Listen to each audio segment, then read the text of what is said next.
இதனை மறுக்கும் கள்ளக்குறிச்சி சட்டமன்ற உறுப்பினர் செந்தில்குமார், கள்ளக்குறிச்சி காவல் நிலையத்தின் பின்புறமே கள்ளச்சாராயம் விற்கப்படுவதாக புகார் கூறுகிறார். வந்து குடிக்கிறவன் அந்த சீரியஸா இருக்கிறவங்கள கேட்கிறப்போது நாங்க சாராயம் குடிச்சுதான் நான் சீரியஸ்ல வந்து அட்மிட்ல அப்படிதான் அட்மிட் ஆகுறாங்க. இங்க வாந்தி மயக்கம் ஏற்படுன்னு சொன்னா கள்ளச்சாராயம் குடிக்கிறாங்க, குடிச்சதால தான் அந்த பிரச்சனை கம்ப்ளைண்ட் தான் ஏற்படுது. அதனால வயிற்று போக்கால இருக்கிறாங்கன்னு வயிற்று போக்கால அட்மிட் போட்டாங்கன்னு சொல்ல முடியாது. கள்ளச்சாராயம் கள்ளக்குறிச்சி பஸ் ஸ்டாண்டுக்கு பக்கத்திலேயே கோட்டைமேடு, நீ வெளிப்புறம்லாம் ஒன்றும் இல்லை.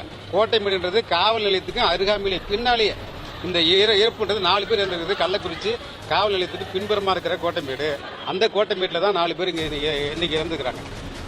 கிட்ட 40-50 பேருக்கு மேல 40 வரை 48 நபர்கள் அனுமதிக்கப்பட்டிருக்காங்க. எல்லாமே ரொம்ப சீரியஸ் தான். வரவும் பூரா நேற்று குடிச்சவன் இன்னைக்கு குடிச்சவன் 2 நாளா குடிச்சிட்டு இருக்கவன் பூராமே அனுமதிக்கப்பட்டிருக்காங்க. இங்க மாவட்ட ஆட்சியர் அந்த மாதிரியான சூழலே இல்லைன்ற மாதிரியான சூழல் சொல்றாரு. அவரே நேரடியாக களத்துல பாக்குறாரு.